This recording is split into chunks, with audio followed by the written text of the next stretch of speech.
क्या होगा अगर भारत और पाकिस्तान के बीच एक युद्ध हो? इस जंग के बहुत ही घातक परिणाम हो सकते हैं, क्योंकि दोनों ही देश न्यूक्लियर हथियारों से लैस है। लाखों लोगों की जान को खतरा होगा और दोनों देशों की इकोनॉमी को भारी नुकसान होगा। लेकिन इससे भी बड़ा खतरा होगा। जिम्मेदारी ली है आईईडी ब्लास्ट में 10 पाकिस्तानी फौज अभी तक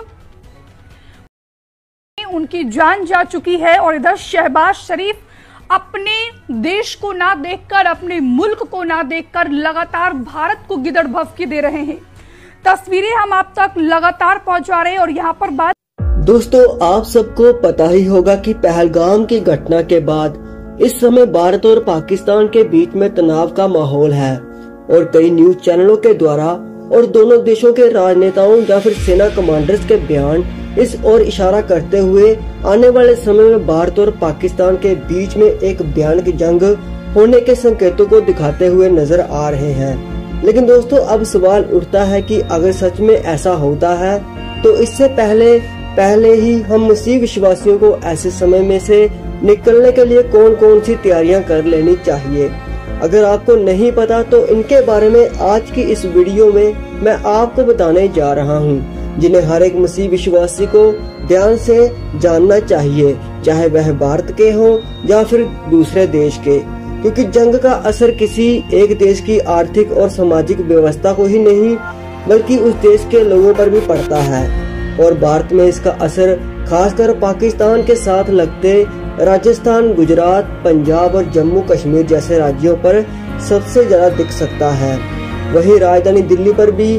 तो आइए दोस्तों, हम उन तैयारियों की बात करते हैं जिन्हें मसीह विश्वासियों को पहले से ही कर लेना चाहिए।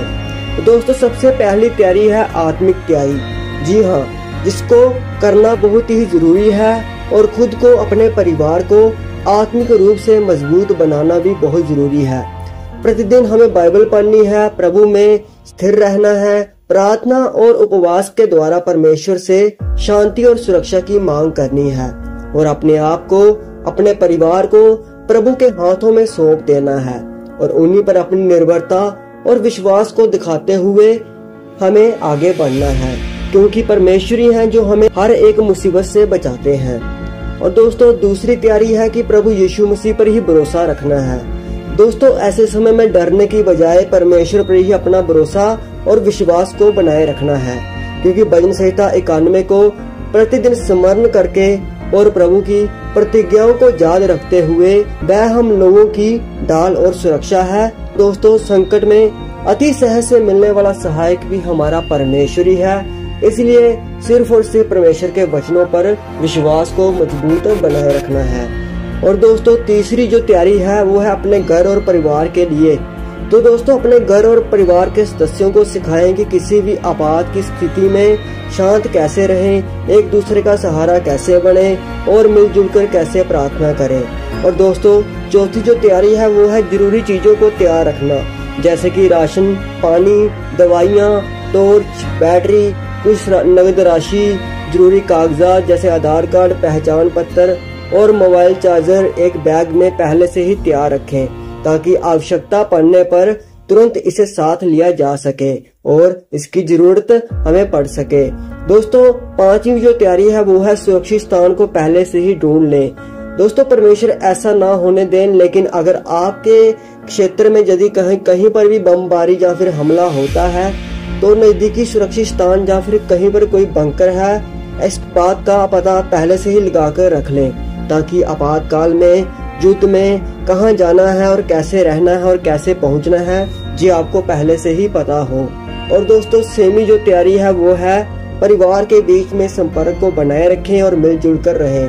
दोस्तों, ऐसे समय में एक तयशुदा स्थान पर या फिर एक नंबर तय करें जहां सभी सदस्य आपस में संपर्क कर सकें और मिलजुल कर रह सकें। और दोस्तों, सातवीं जो तैयारी है वह है सुसमाचार बांटने का अवसर ना गवाएं। दोस्तों, ये समय ऐसा है जब बहुत से लोग डर और निराशा में होंगे और घबराए हुए भी होंगे, इसलिए ऐसे समय में उन्हें प्रभु यीशु मसीह का प्रेम और शांति का सुसमाचार सुनाकर उन्हें हिम्मत देना ना भूलें और बाइबल को अपने पास जरूर रखें, क्योंकि ऐसे समय में परमेश्वर के वचन ही हमें उत्साहित करेंगे, जिन्हें आप औरों के साथ भी शेयर कर सकते हैं।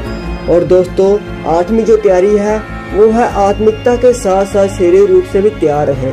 जी हाँ दोस्तों, ऐसे समय में खुद को फिट रखें, फिजिकली खुद को मेंटेन रखें। अपनी भी सेहत का ध्यान रखते हुए ही आप साधारण प्राथमिक चिकित्सा का इस्तेमाल करके जरूरतमंदों की मदद भी कर सकते हो, जिससे अगर लंबी दूरी पैदल तय करनी पड़े तो भी आप इसके लिए तैयार रहें। और दोस्तों, नौवीं जो तैयारी है वो है अपने देश के लिए प्रार्थना करना। जी हाँ दोस्तों, भारतीय सेना के जवानों, नेताओं और पूरे राष्ट्र के लिए लगातार प्रार्थना करते रहें कि परमेश्वर न्याय और शांति के साथ सबका मार्गदर्शन करे, क्योंकि भारत का युद्ध आतंक के खिलाफ है, ना कि इंसानियत के खिलाफ। इसलिए आप प्रार्थना करते रहें। और दोस्तों, 10वीं जो सबसे जरूरी तैयारी है वह है कि हर दिन प्रभु यीशु मसीह के आगमन के लिए तैयार रहें। जी हाँ दोस्तों, बाइबल हमें साफ साफ बताती है कि प्रभु यीशु मसीह ने पहले ही बता दिया था कि जब वह इस धरती पर उनका आगमन निकट होगा तो उससे पहले जगह जगह युद्ध होंगे, जगह जगह लड़ाइयाँ होंगी।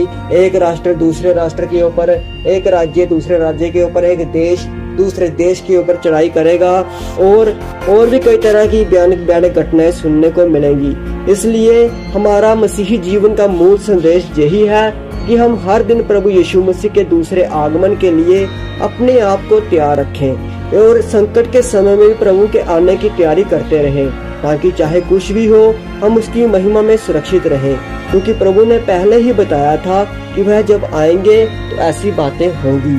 तो बाकी दोस्तों, ये थे वो 10 तैयारियां जिन्हें हर एक मसीह विश्वासी को करनी है। और दोस्तों, परमेश्वर की अगुवाई में चलते हुए, इंसानियत का ख्याल रखते हुए हमेशा सचेत रहकर फिलहाल की सिचुएशन को अपनी प्रार्थनाओं में जरूर रखें, क्योंकि आतंक और अंधकार शैतान की ओर से है, जिसका अंत सिर्फ 2 धारी तलवार परमेश्वर का वचन है और उसका उजाला है, जाने कि खुद प्रभु यीशु मसीह ही इसका अंत करेंगे।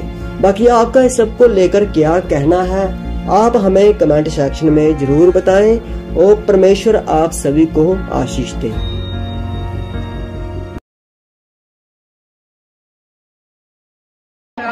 यीशु नासरी ने दिया छुटकारा, छुटकारा, छुटकारा, छुटकारा, छुटकारा, छुटकारा, छुटकारा, गुनाह से शैतान